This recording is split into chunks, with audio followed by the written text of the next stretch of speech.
Hallelujah.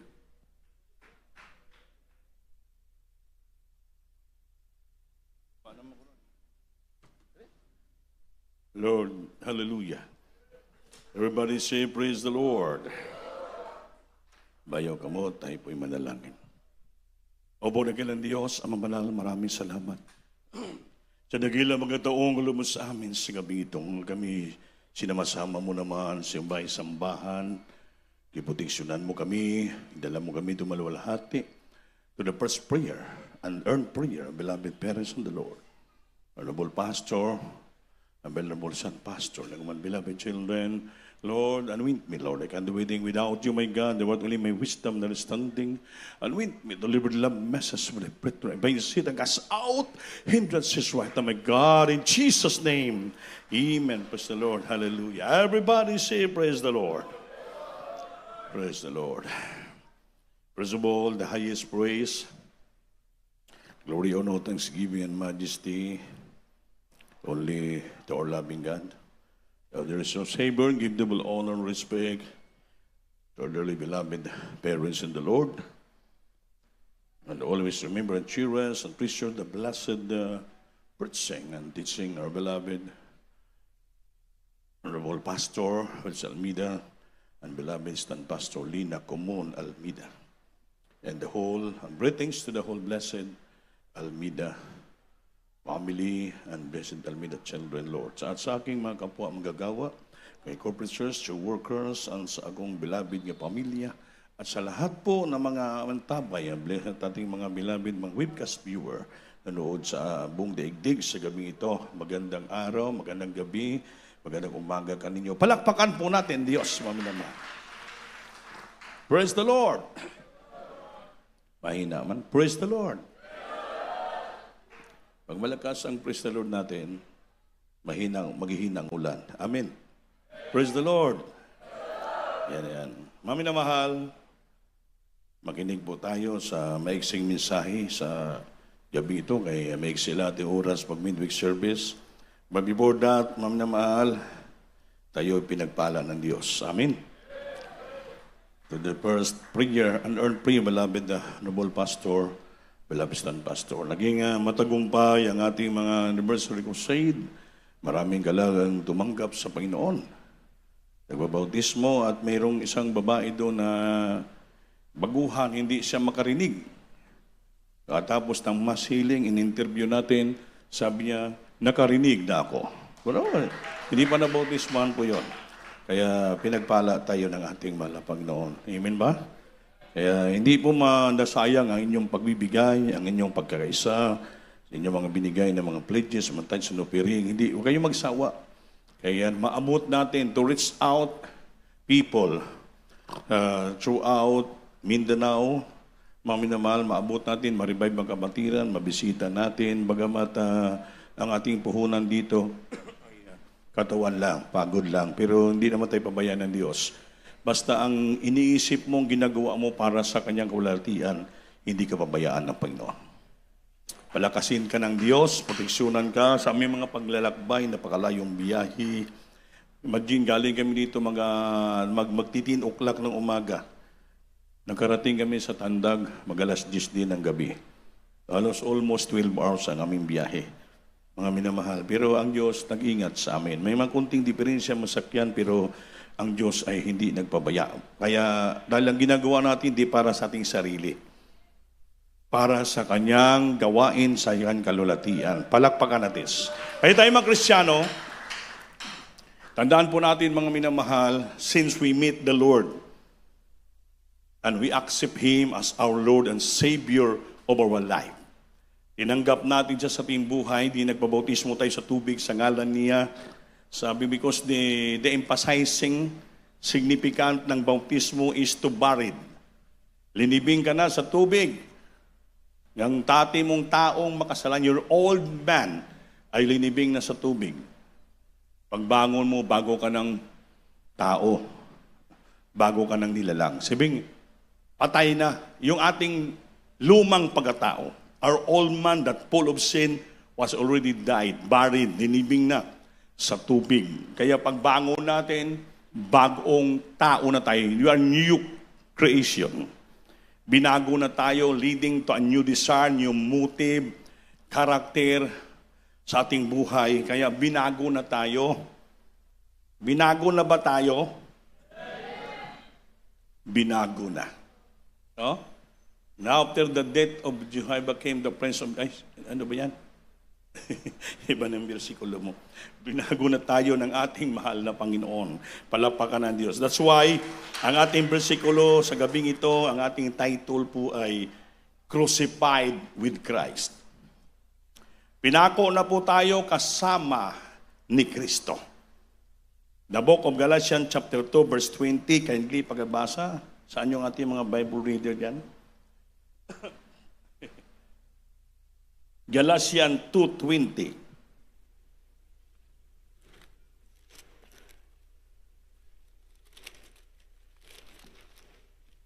Praise the Lord. Libro sa taga-Galatian, Galatia Kapitulo 2, versikulo 20. Sabi dito mga minamahal, sa 20. Ako'y pinako sa krus, nagkasama ni Kristo, at hindi na ako ang nabubuhay, kundi si Kristo ang nabubuhay sa akin.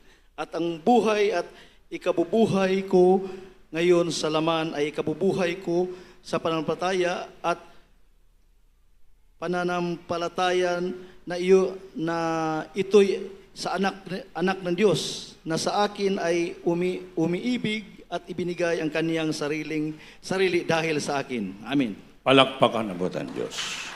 Sabi dito sa Galatians 2:20, it is a powerful verse that speak of the Christian's union with Christ through faith, resulting in a transformed life. Ito po ay makapangyarihan nga bersikulo na nagsasalita sa mga Kristiyano ang pagkakaisa ng mga Kristiyano sa mamagitan ng panampalataya kay Kristo.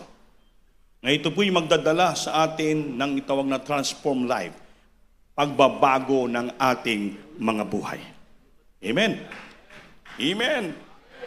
Sabi dito, I have been crucified with Christ. I have been crucified with Christ. In New English version to, para maliwanag. I have been crucified with Christ, and I no longer live, but Christ lives in me. The life I now live in the body. I live by faith in the Son of God who loved me and gave Himself for me. So dito po ang pinaka-highlight nito sa bersikulo ay napapunta po sa ginatawag na self-centered and living to a life lived by the power and presence of Christ within.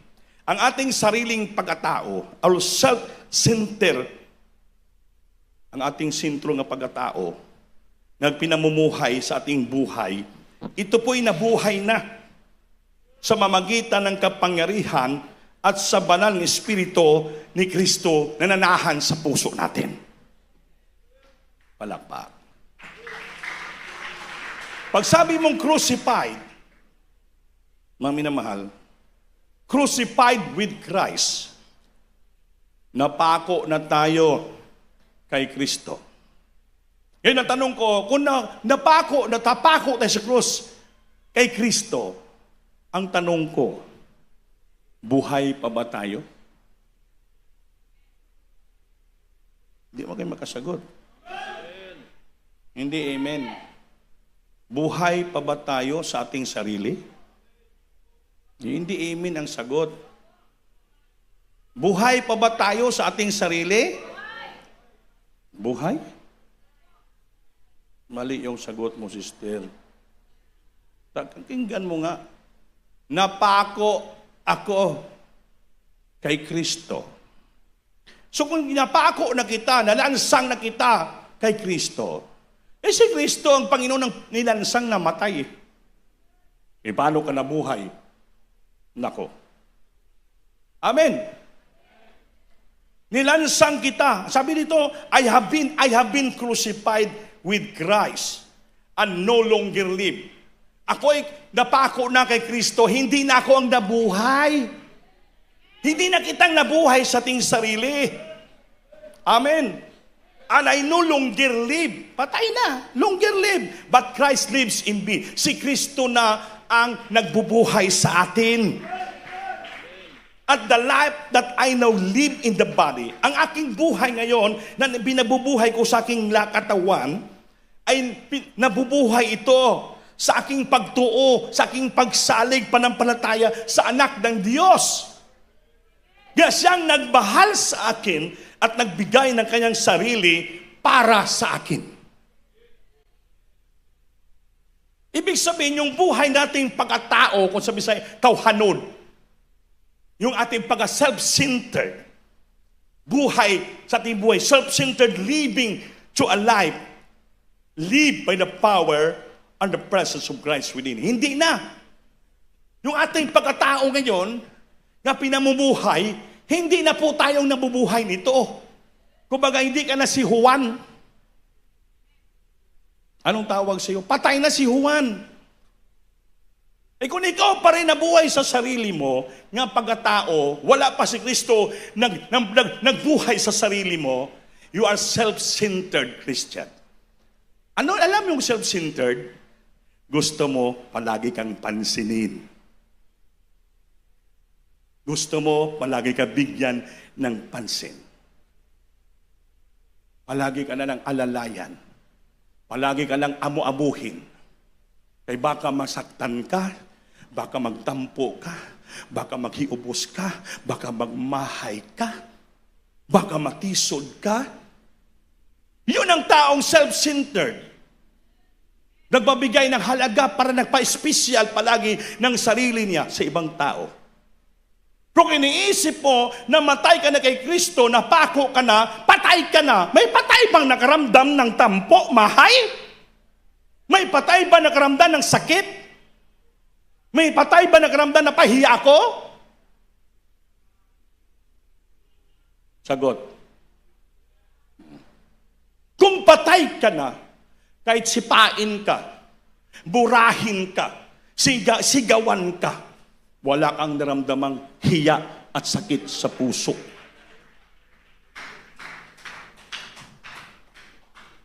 Wala ka nang daramdaman nga mahay. Wala nang naramdaman kay ubos. Hindi ka nakalamdam ng grip. Wala ka nang naramdaman. Patay ka eh. Alam mo yung patay nga, patay, ina-imbil sa mar. Alam mo yung embalmer dito. Tusokin, ano lang ginapang suyupan ng dugo. I'm sorry. Nagsabi ba yung patay nga, nasakitan ako, sir. Pinahiya mo ako, sir. Sakit, sir. Huwag naman na, ayaw ako ana, sir. Istoryahan ako, sir. Ayaw ko pagtusuka, sir. Ayaw ko pagturiso ka, sir.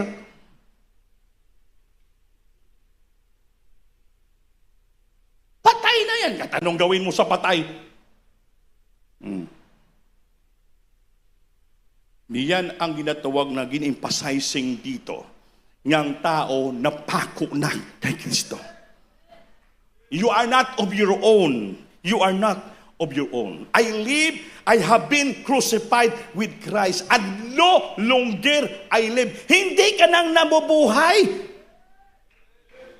But Christ lives in me. Si Kristo na ang nagbuhay sa loob ko.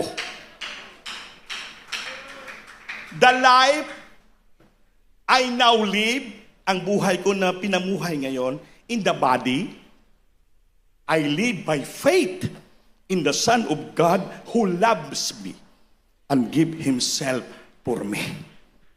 So, ibig sabihin, yung spirit of self-centered mo, nga buhay sa iyong buhay, ang nabubuhay sa loob mo, yung kapangyarihan na at ang balang espiritu ng Diyos. So, ang gawin mo, sunod-sunuran ka na lang. Amen. Amen. Kaya pag maintindihan mo yung buhay mo Kristiyano, lalo, halimbawa, sa buhay namin, mamanggagawa, kami, wala na. Kaya kung namin titingnan ang sitwasyon, bawat consequences ng buhay namin, talagang puno kami ng kasakitan nga naramdaman. Puno ng tampo, pagod, hirap, surrender, ang naramdaman namin. Pero hindi namin miniisip yan. Dahil ang buhay natin manggagawa. Bala kang hamakin ka. Anong gawin ka? Paipahiya ka. Saktan ka. Harapin mo pa rin. Bakit? Hindi yung tao ang hinaharap mo. Ang Diyos ang hinaharap mo. Dahil siyang sinusunod mo. Dahil yung buhay mo, hindi na namumuhay sa sarili mong katawan. Kundi si Kristo na ang nagbuhay sa puso mo. Kaya ano man naramdaman mong pagod, kahirapan, hindi, wala ka nang naramdaman. Basta go and go. Patuloy kang mo gawin ang kalooban ng Diyos. Bahala na anong mangyari. Sabi ng Biblia, come what may. Anong mangyari darating sa buhay ko, wala ka nang naramdaman. Wala na. Sa mga station niya, yung mga galit sa akin, sabi, ay, si Ande? Di na kami ginahan kay Ande. Rebelde yan. Tama, marami sinasabi sa akin. May nagsusumbong. Sila yung nagsumbong sa akin. Silang nasakitan. Uy, magrespeto kayo. Template sila. Biko, okay lang. Mas maganda na yung tinamas-tamasan yung pangalan mo. Maganda lang sinisiraan yung pangalan mo. Maganda na pinapahiya kanila. Bakit? Ang Diyos ang nakaalam ng puso mo. Salamat. Bakit? Hindi na tayo makaramdam ng sakit. Bakit? Patay na tayo kay Kristo. Kasama na tayo na ipako kay Kristo. Hindi na kita. No longer I live. Hindi na tayong nabuhay. Si Kristo na nagbubuhay sa atin. Kaya gawin mong kalooban ng Diyos. Bahala na hambang may buhay, hambang may lakas ka, habang may hininga ka. Gawin mo, ibigay mo buhay mo para sa Diyos, para sa gawain. Trabaho. Walang reklamo. Habang may buhay, may lakas ka. Kaya pag wala ka ng buhay, hindi ka na makapagtrabaho. Patay ka na. Wala ka nang naramdaman. You have no emotion. You have no feeling. Wala na. Kahit ano mangyari sa buhay mo, iyon po ang explanation. I am crucified with Christ. Nevertheless, I live. Yet not I, hindi na ako. But Christ liveth in me. Si Kristo na ang namuhay sa loob ko. Ngayon, patunayan mo nga si Kristo sa puso mo, nagbuhay sa iyo. Pero kung nagkakaramdam ka pa ng nasakitan ka, nagtampo ka, nagmahay ka, niubos ka, pinahiya ka, I'm sorry to tell you, kapatid, wala pa si Kristo nagpuyo sa puso mo. Ikaw pa na. You are self-centered Christian pa. Dapat maging Christ-centered Christian ka. Si Kristo sa puyo sa puso mo. Basurahin mo ang sarili mo. You don't care what people say about you. As long you are right in the sight of God. Bahala na anong sabihin sa'yo. Bakit? Patunayan mo na yet not I, hindi na ako. Hindi na ako si Ande. Si Brother Andy na ako. Dahil bakit? Binago na ako. Si Kristo nanahan sa puso ko. But Christ liveth in me. Si Kristo nananahan na sa puso ko. Siya palaging masunod. Naintindihan nyo yung bersikulo na to? It is a very powerful verse that speaks of Christian union with Christ through faith. Christian union. Anong union? Pagkaisa. Pagkaisa. Union. Christians union. Pagkaisa. With Christ. Sa kay Kristo. Through faith. Pamagitan ng panampalataya. Resulting in a transformed life. Resulting in a transformed life. Dito makikita natin nga ang buhay mo na transform. Nagbago na. Wala may nag-iimin. Everybody say, praise the Lord. Crucified with Christ. This verse begins with the idea of being crucified with Christ. Meaning, signifying a death. Pag napako ka na Kristo, nagsisignify, nagpapahiwatig, nagsasabi na ikaw ay patay na. Patay ka na. To the old self. ang patay ng imong luma daan nga pagkatao. Yung dating daan, sabi, yung luma natin pagda, yung old man natin, ano yon? Bugnutin, mayabang. Hindi marunong magpakumbaba, hindi marunong, ayaw tumanggap ng salita. Ayaw sa pasakitan. That is your old man. Old man mo yon. Luma mong pagkatao. Kaya mag-testify tayo. Dati akong hambugiro, dati akong mayabang, hindi ako pwede salitaan, hindi pwede ako ipahiya, kalalaban talaga ako, hindi ako basungit ako. Kung ngayon ang tinanggap mo si Kristo, after may bautism, binago ako ng Diyos. Saan yung testimony natin na binago tayo? Signifying death, the old self and its desire. Yung luma mong pagkatao at ang iyong desire. Anong desire mo? Yung ambition, your new motives of life. Bagong pagkatao, motibo mo. Ano bang gawin mo na dapat magbago? The old self and its desire. This is not a physical death. Hindi physical death, but a spiritual one. Spiritual na pagkapatay ito. With the power of sin broken, ang kapangyarihan ng kasalanan, winasak na. Wala na mananahan sa puso natin. And the believer is freed from its dominion. Ang mga manampalataya, napalaya na. Freed from its dominion. Anong dominion? Sa sarili mo bang masunod from its dominion? Dominante ka, gusto mo ikaw masunod. Napalaya na tayo doon. Ang masunod sa atin, ang Diyos na. Sabi ni Beloved, kinakanta niya palagi, yes, Lord, yes, Lord, yes, yes, Lord. Amen? Don't say no to Jesus, but say yes every day. Say yes anyway. Yes, yes ka lang. Hindi na sarili yung masunod. That is your own self and dominion. Hindi na sarili yung masunod. Kundi puro ka lang, yes Lord, yes Lord, yes Lord. Kahit pagod ka na, yes pa rin Hindi mo na kaya, yes pa rin. Kahit sabi mo na, don't say no to Jesus Hindi ka pwede magsabi, ayaw ka na Lord. Kamu lang diya, kayo lang. Hindi ka pwede makasabi. Don't say no to Jesus, but say yes every day. Say yes anyway. Sabi mo palagi, opo Lord, gawin ko yon. Patuloy ako. Paglingkuran kita. Say yes every day. Araw-araw, you have to say yes every day. Say yes anyway. Lahat ng bagay, anyway, say yes. Dahil bakit? Hindi na ang iyong sariling dating pagkatao ang nagdominar sa iyo. Kung ang nagdominar sa puso mo ay ang Panginoong Hesukristo na. Palakpakan natin Diyos. Amen.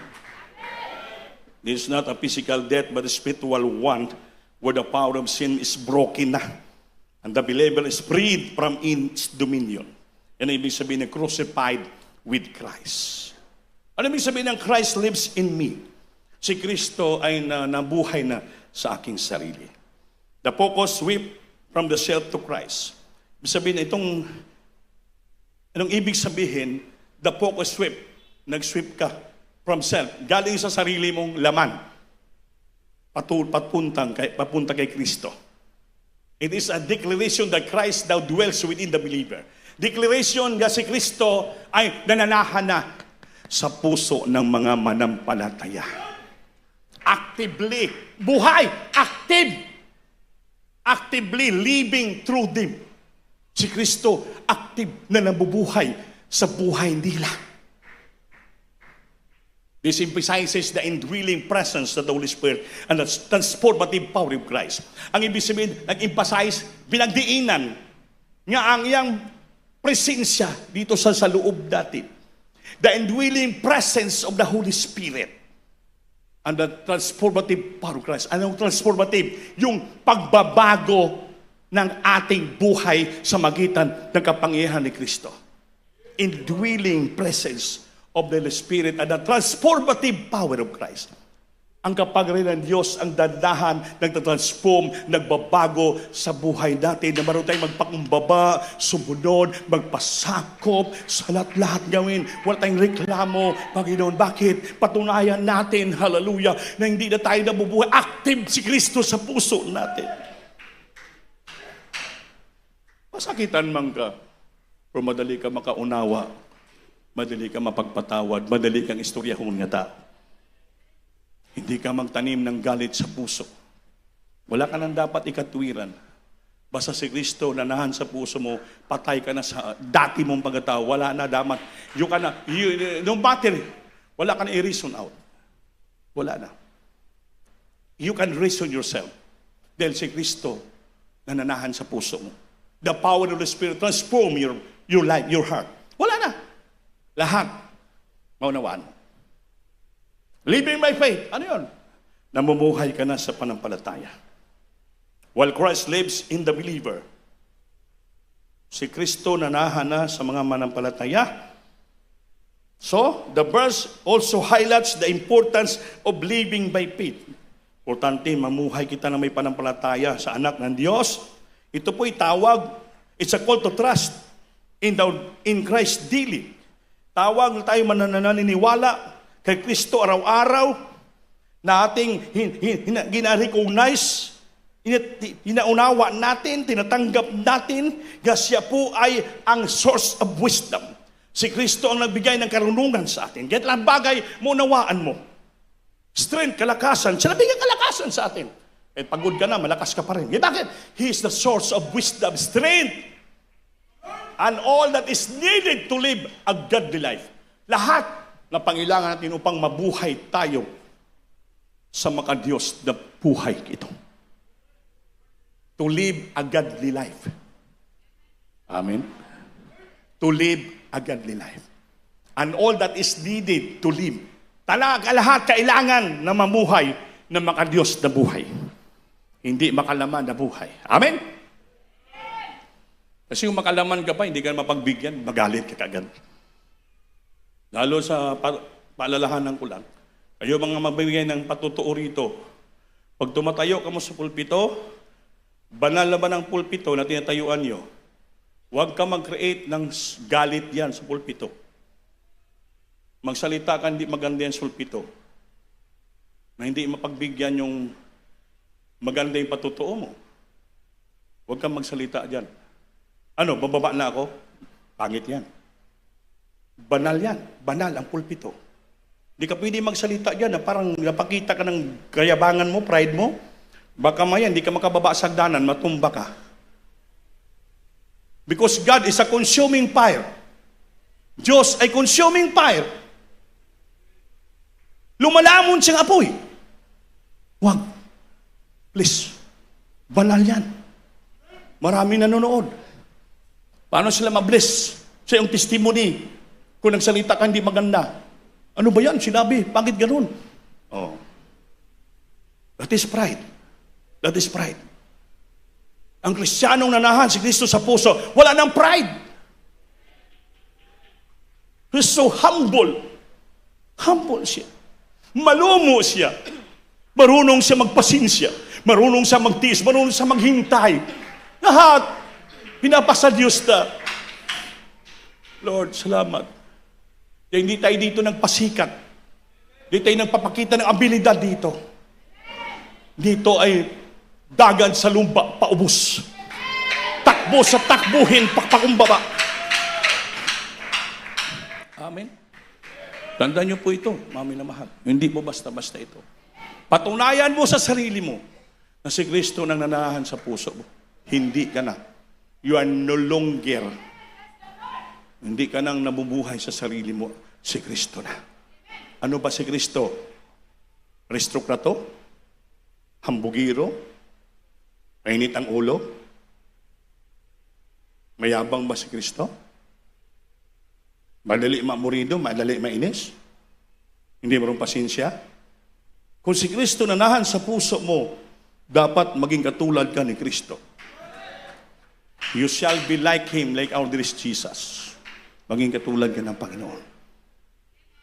The virtue of Christ, buong pagpakumbaba. Mapagmahal, mapagpakumbaba, malumo sa puso, mapagpatawad, mapagpasinsya. Lahat tinitiis. Ginawa niyang lahat.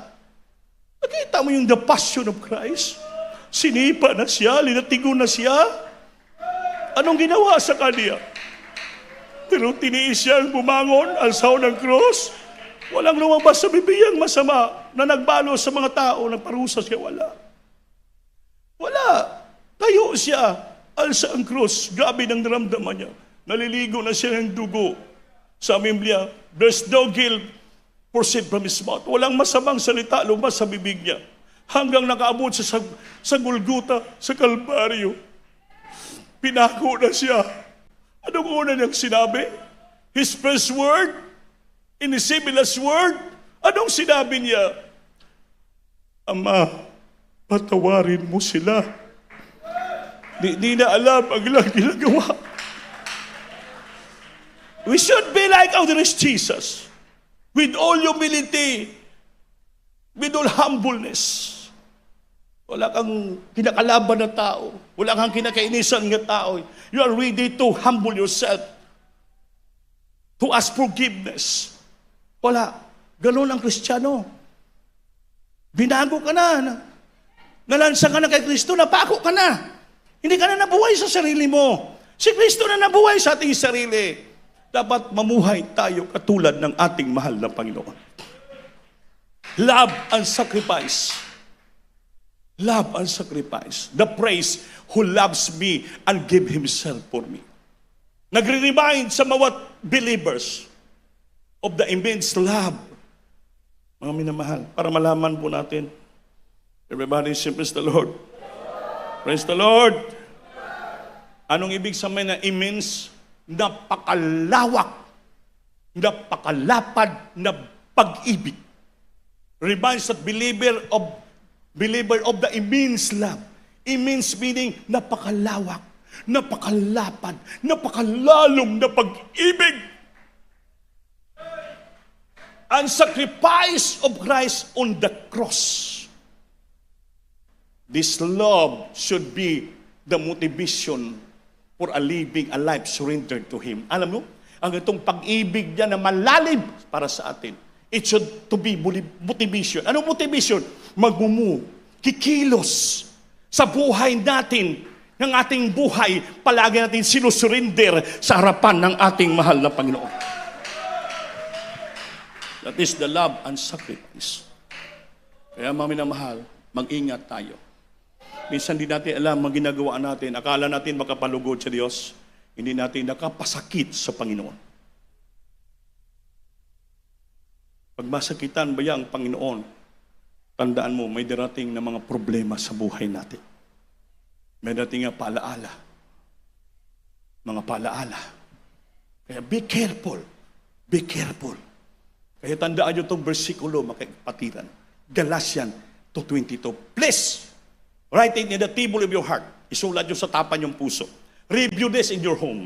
Balik-balikan nyo yan. Ano ba ako? Habang binabasa mo itong versikulo, you can marry yourself. Ano ba ako ngayon? Nabuhay pa ba ko sarili ko? Ako ba ba to? O si Kristo na ba namuhay sa buhay sa puso ko? Saan na ba yung manuma kong pagkatao? Binago na ba? Kumikilos na ba ang kapangyarihan ni Kristo sa puso ko? O basi wala pa? This new identity calls for a life that reflects Christ's character and purpose. A new identity. Galatians 2, present a new identity for a believer. Bagong pagkakilala sa mga mananampalataya. No longer defined by their old self. Hindi na makikita ang iyong daan, lumang pagkatao sa iyong sarili. But by Christ's presence, kundi ang presensya ni Kristo at ang gawa sa ating buhay, makita ang gawa ni Kristo sa ating buhay. This new identity, bagong pagkakilala, tumatawag sa ating buhay at nagpahayag, reflects that Christ's character and purpose. Nagre-reflect sa ugali ni Kristo at katuyuan para sa ating buhay. What is the purpose of Christ in our life? To change our life, to do His will, to keep His commandments, to be humble. That is the identity. The new identity of life. Mapagmahal ka, mapagpatawad ka, mapagpasensya ka. mapag-unawa ka, trabaho nga trabaho, sincero ka, tapat ka, nagbibigay ka, humasamba ka, nangangaral ka ng ebanghelyo, nagpapakabalal ka, bahal mo yung kapwa, matulungin ka sa iglesia. That is the Christ, reflect Christ's character and purpose in our life. That is His purpose. Go and preach the gospel throughout the world. Itong ginagawa natin. This is the Christ's character and purpose. Araw-araw, every week, pupunta kami, lumalakad kami. What is His purpose? Go and preach the gospel. To all the people. Ito pong dapat is the new identity na tumatawag sa ating buhay na kailangan makita si Kristo sa ating mga ugali, mga batasan. At what is His purpose to us? Malapit na bumalik ang Diyos, mga minamahal. Hindi pa tayo mag-ayos ng paglingkod, mahimo tayong hypocrites at mga plastic sa harapan ng Diyos. We are not Pharisee. Hindi tayo mga pari. Kristiyano tayong totoo. Pag tinawag silang Pharisee, hypocrites, dahil napaka puting-puti yung kailang mga damit, saya hanggang baba. Pero sabi ng Biblia, ang ilang puso, bulok na mga buto. That's why they call them hypocrites. Panglabas na anyo, nakaputi, puting-puti. Pero sa loob ng puso, grabe, bulok, kalansay, mga buto. Hindi tayo Parisiyo. Kristiyano tayo, Christ-like. Katulad tayo ni Kristo, kaya hindi tayo pwede magpakunwari. Hindi tayo pwede maging double faces. Isang mukha lang tayo. I am very proud to be a Christian. Christ-like, anak mo ng Diyos. Kaya kahabagan niya, sinusunod natin ang kanyang kalooban. Ipamuhay natin ito, mga minamahal. A good sermon would explore how this verse applies to daily life. Itong sermon na to, this good sermon would explore. Ano explore? Ipapahayag. How this verse applies. Paano mo gina-apply ang versikulo in your daily life? Daily life, araw-araw na buhay. It is not just a theological concept. Hindi po theological, pinag-aralan sa reliyon. But a call to action. Tawag ito, nga gawin mo. Gawin mo. Your daily life. Call to action, prompting believers. Nga sabihin ang mga manampalataya to examine their lives. Eksamino nyo palaging buhay nyo araw-araw. Ikaw ba'y sumusunod pa ba sa yapak ng ating Panginoon? Examine their lives, surrender to Christ, and trust Him for guidance and strength in every situation. Yan palaging gawin. Examine your life. Saan ka maroon? Ano mang ginagawa mo? Examine always your lives. Your heart. Surrender to Christ. Palagi mo surrender, Lord. Parang nasaktan ako, Lord. Parang nagtampo ako, Lord. Parang umiral yung kayabangan ko, Lord. Please, after that, you examine yourself. Then, surrender your life to Christ. Lord, patawarin mo ako, Lord. Sorry, Lord, patawarin mo ako. Hindi ko napagilan yung pagkatao ko. Sorry, Lord. Then, trust Him. Umasa ka sa Kanya. You trust Him for guidance. Trust Him. Asahan mo siya. Saligan mo siya for guide. I-guide ka ng Diyos. Kailangan mo yung guidance. Guidance of the Spirit. And still kakas. In every situation. Sa bawat sitwasyon ng ating buhay. Importante ang pag-examine ng ating sarili. Minsan kasi pagbusog na tayo, sarap na itulog. Wala tayong pakialam sa ating mga kapwa na puliki na sila. Amen? Amen? Umiiral ang ating pagkamakasarili. Yourself. Your life-centered buhay life. Umiiral. Marami ka ng katwiran kagad. Marami ka ng katwiran. Wala ka na ikatwiran kung gusto mo si Kristo na nahan sa puso mo. Habang may buhay, may lakas ka. Gawin mo lahat para sa Diyos. Surrender your heart, your life to Christ. And trust Him for guidance and strength in every situation. A sermon would explore how this verse applies to your daily life. It's not just a theological concept. Anong theological? Study of religion. But a call to action. Tawag na gawin mo. Prompting believers to examine their lives. Anong prompting? Turuan diktahan yung mga manampalataya nga eksamino nila palagi ang buhay nila. And then surrender to Christ and trust Him for guidance and strength in every situation upang tayo palagi magmatagumpay sa gawa ng kaaway.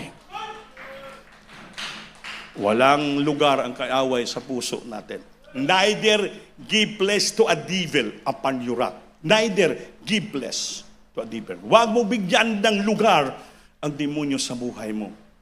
Sa Bible po yun. Neither give place to a devil upon your wrath. Wrath pala yun. Galit ng Diyos pag may pinagbigyan mong demonyo.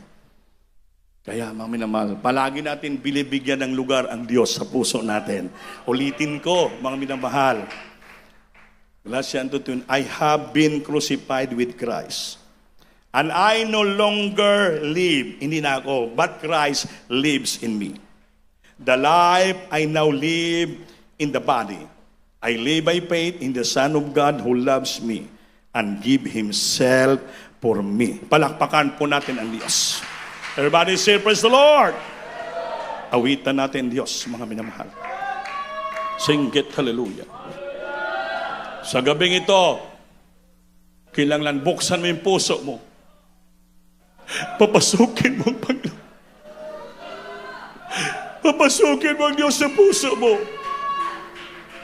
Para mawala yung ating lumang pagkatao. Your old man. Papasok ang bagong pagkatao. Si Kristo. Espiritong Tanan, kailangan ko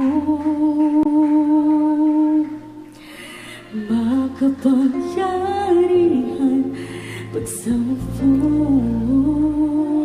Pigain mong puso mo. Puso yung Papasukin mo ang Panginoon. Nga manahan siya sa puso. bibigyan sa'yo. That Christ liveth in you. Sabihin mo, ako ay lalabhon.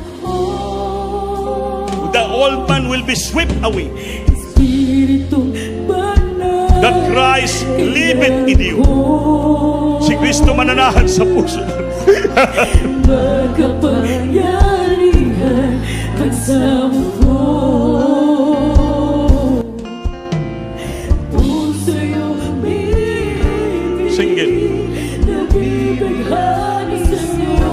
Kung sumikap pa namang precision. Sabihin mo, ako ay lalabhon. Ako'y Lumalapit. ang buhay ko'y sa'yo lang. Puso mo'y sa'yo lang. Kahit buwan ang dilim,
Jesus.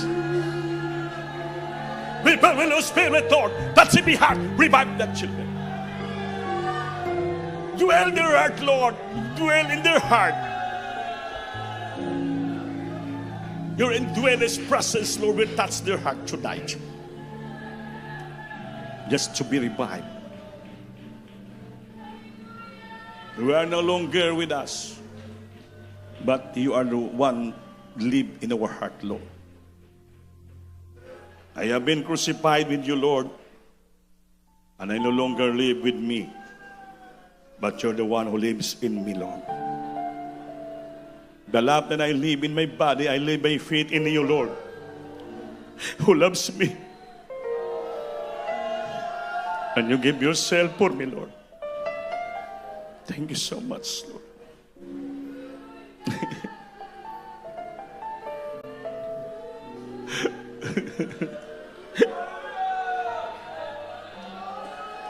Hindi kami karapat-dapat. Tao lang kami. Minsan magkamali at makalimot. That will already crucified with you, Lord. Hindi na kami ang nabuhay sa aming sarili. Ikaw na palang nagbubuhay sa amin na naran sa puso. Dapat ang kalooban mo nang masunod, Lord. Di naming pagkatao, not our self-centered and our old man, Lord, but living a life in the power of the presence, Lord. Thank you so much. Manalangin tayo ng tos puso, mga minamahal. Huwag papakumbaba. Lumapit ka sa Diyos. Kasama yung buong puso. Na pagsisisi, papasukin mo ang Diyos sa puso mo. Siya nang mamuhay sa atin. Hindi na ang ating mga sarili. Opo na kailan Diyos sa mamalan sa matamis ng mga Isus, mala Panginoon, sa mga oras na ito, nandito kami susumamo sa iyo. So nadalangin ng aming beloved parents in the Lord, beloved children, Lord, thank you, Lord, for the powerful message. Galatians 20 to go to 20. You remind us, Lord, and you emphasize us, Lord, the signifying that we are not live of our own, but you are the one who live us. Kaya forgive us, Father. Forgive us. Cleanse our heart and mind, Lord. Please, dwell in our heart richly, Lord. With all knowledge and understanding, my God, help me just to follow your will, to do the commandments, Lord, with all humility and humbleness in the heart and forgiveness. Help me, Lord. As humans, sometimes we forget. Forgive us, Father. Give us strength and love, Lord, so that we can pursue in serving you with all humility and fear. Pastor, bless us tonight, Lord. Heal our sicknesses, solve our problem. Bless us so much financially, physically, spiritual, oh God. Hallelujah. Hold us tightly, my God. Hindi kami mawalay sa iyo palakasin. Turuan mo pa kami, Lord, upang kami maggamit mo pa ng lubusan siyang gawain. Pagpalain mo kami, sumamin ka. Sa pangalan ni Jesus, singgit, hallelujah. Singgit, hallelujah. Hallelujah, Jesus. Patong gamay sa ulo nyo, lahat tayo mag-rebuke with all authority. Ibabang kapangyarihan mo sa mga latanin sa ng paulit, Lord. Please help me, Lord. Guide us, Lord, pour the Spirit upon us right now. Go to the principal pastor. Once again, I bring the power of darkness, demons, infirmity, sickness, and diseases cast out from the right and the might of Jesus. Build right now. Problems, spices, remove our weaknesses, carnalities in our heart and mind, Lord, poverty. Bless us so much, my God, to do the will. In Jesus' name, amen and amen, Pastor Lord. Hallelujah. Palakpakan natin ang Diyos sa manapa. Lahat tayo tumayo. Bayaw kamot. Singgit kita tulog ka bisis. Hallelujah, Lord. Amen. God bless you po, mga minamahal. Ayaw mag-absent. Biyernes, Domingo, kanunay kita. At paalala ko lang sa tanang kaigsunan, please, preserve your pledges sa ating mga chapel nga darating. Ipipray nyo na mga minamalan yung mga pledges, lamupiring, maging open, heart-minded tayo, nga mutabang kita sa blaton sa Diyos, mga minamahal. ay di man nato niputol yung ating mga tuloy-tuloy, yung atong mga anniversary crusade, mga minamahal. Kaya kailangan din namin yung mga pledges nyo sa anniversary crusade. Para kahit paano, makatabang ka mo sa gawain ng Diyos, sa mga dugang ng mga pangilangan, mga minamahal. Diya ka mo palanginan because ang atong ginahimo ay soul winning. Great Commission po yun. Habang nagbibigay ka, tumutulong ka, maraming kalag maligtas. Yan ang ginakalipay sa Diyos. Dahil ka mo nagkaisa, dahil gusto naman, hindi maka mo mapagsangyaw. So, binibigay niyo yung financial para makapagsangyaw tayo ng Ebanghelyo. Great Commission po yun. Palanginan ka mo ng ating Panginoon. Huwag kayong magdalo sa gawain ng Diyos. Kaya ang Diyos, nakita yung kasing-kasing, ang the Lord will return you 1,000,000 times a blessing. Hindi po natin mapaglabuan ng Diyos sa paghatag. We cannot, ano tawag ni? We cannot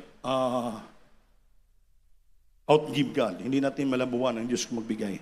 Mas mahigit siya magbigay. Kaya bigo siya is more than enough God. Sobra sa insakto sa nga Diyos. Kung magkikita ng Diyos, nagbigay sobra sa insakto, linibalik na panalangin para kanimo. So dito magdugay, manindog tatanan, mga minamahal, atong tawagon na beloved preacher, Dante makapayag sa ating closing prayer po. Manindog ta. At may mga sakit, balatian, please. Katulad mo tubangan para magpalihan sa atong mga silbadatian po. Sa atong pagpauli, mag-amping, mag-ingat sa mga dalan. Balik ko sa diskusya sa mong pamakanlong. Hallelujah. Amen. Praise the Lord po. God bless you, Brother Preacher Andy Viñas. Hallelujah. Tayo mga manlangin, minamahal. Magpasalamat sa Ginoo. Praise God. Praise the Lord. Hallelujah. O langit ng minamahal. Sa kanang Gusto Kristo, pinamahal. Ginoo. There's Jesus, kami nagpasalamat, yung malang tingong panimbaw, baru natapos, ginong ikaw, nagahatag ka, nagkadasik sa mga anak, pagtambong, salamat sa presensya, ngayon sa pagsugod sa MC, sa Bagdayag, sa Jekul sa Solin, ginugan, ngayon nakikuban kanunay, sa mga buhing kadaugan, sa mga manak, testimonyo, ang paminawan, ginoo, panagay panalangin, there's Jesus, bisan pa ginugan, ngalawit ko sa private combine, singkulan youth choir, David Jesus Pines, Sinusun choir, ginoo, ngalawit ko, ikaw nagadiho, ginugan, salamat sa presensya, sa mga gahong, ginoo, bisan pa ginusok Krisos, pasawot sa paghatag, sobra sa insakto mga paghatag, kanunay pasabot sa mga anak, ang kanimang paghatag, o may tunagdan sa talang panalangin, ginoo. Bisan pa si mong pulong, ang mga sa lohan, sa gabion, ikaw magkapatuhop, si mga sing kasing, ang ba yung kawan, ginasabtag, kapapag sa magbalik, there's Jesus, kami naghahangyo, nangamuyo, there's imong gamahanan, ngalan God, una paawa sa parents, the Lord, pastor, wis na minamamadil, sa pastor, ginoo God, sa mong pagpamauli, ginoo, yun sa mga protection, pingon sa mga tikumanan, sa mong pagpamauli, imong gahom, presensya, grasya, kalipay, gahom, ikaw mag-aamping ka na mo, ibalik mo kami sa Bernard, prayer, ginoo God, uban si mga anak ko magsimba, yung saon, kaming tanan, sa mong grasya, kaloy, kining salamatan, sa mong gamahanan, ngalan, sa Rang Kristo. Amen. Praise the Lord. Amen. God bless you, beloved Preacher Dante makapayag. At maglamanuhay kita na mahal. We love you in the Lord. And the Jesus loves you. At tabangan ito lingkuranan, pagkamala. Agin nyo sa pledges yung paksis na. So, singko po sa pagkasyon puti.